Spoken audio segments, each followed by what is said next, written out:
So you're at kind of a critical juncture right now, Sam, because you've got how many days? This is your fifth?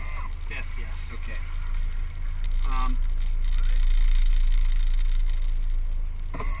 So you don't have a lot of track days. You don't have a lot of actual hands-on experience. I know you got simulator and stuff like that.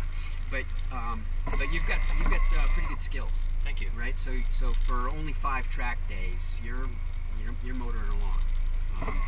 So the reason I say that that's a critical juncture is because I call this the you don't know what you don't know phase. So you know enough to go fast, but you haven't had the experience and the seat time to know. But what if things don't go right? Right. What if I see the unexpected, or I get into a situation where I've missed an apex and now I'm going to go off the track or something like that. And that only comes really with that's a completely different thing. So your natural skills got you up to where you are, and now you need seat time in order to sort of round that out and make yourself a good, safe, consistent driver. So I'm telling you this for a few reasons. One is just so that you're wary of it, right? Because all of a sudden you get feeling good and you're going fast, and it's like, oops, and then I haven't been here before, right? So, but your general approach to things seems to be to work your way to it. You see where you want to be, and you work your way to it. So that's going to serve you well. The other thing is that in the next session, there are a couple of places where I'm going to push you just to. And this is going to take some trust both ways. Push you just a little bit to slide the car. Okay. I want you maybe in the left fend to lift a little too much. Okay. And let's get what it happens. started to rotate. Or up here, places where it's you're not going that fast, but especially I actually hope it stays like this, so that you can do that at slower speeds. Right.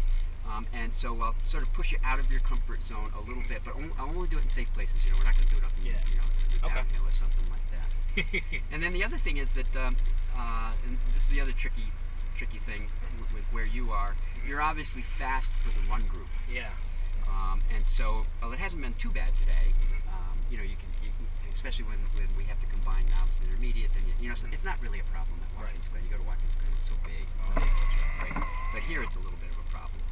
But jumping to the experience group too soon, sort of, puts you in a bad position in some ways and denies you the opportunity maybe to get some more instruction. So you've only had 5 days of an instructor in the seat. Right. So regardless of what run group you end up in, seek out instruction. Yeah, absolutely.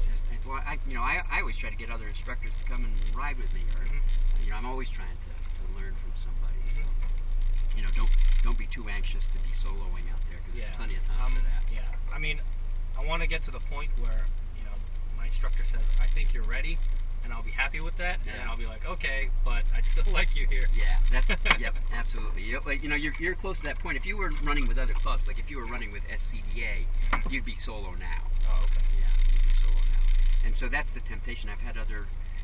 I've got a guy that I introduced to it, a guy that worked for me, and he's like completely addicted now. But all he could think about was getting signed off solo. And so he actually sought out clubs like SCDA and NASA, where they don't have many instructors and where he could get signed off. And now he just won the Northeast Division in ITE, I think it is, in SCCA racing.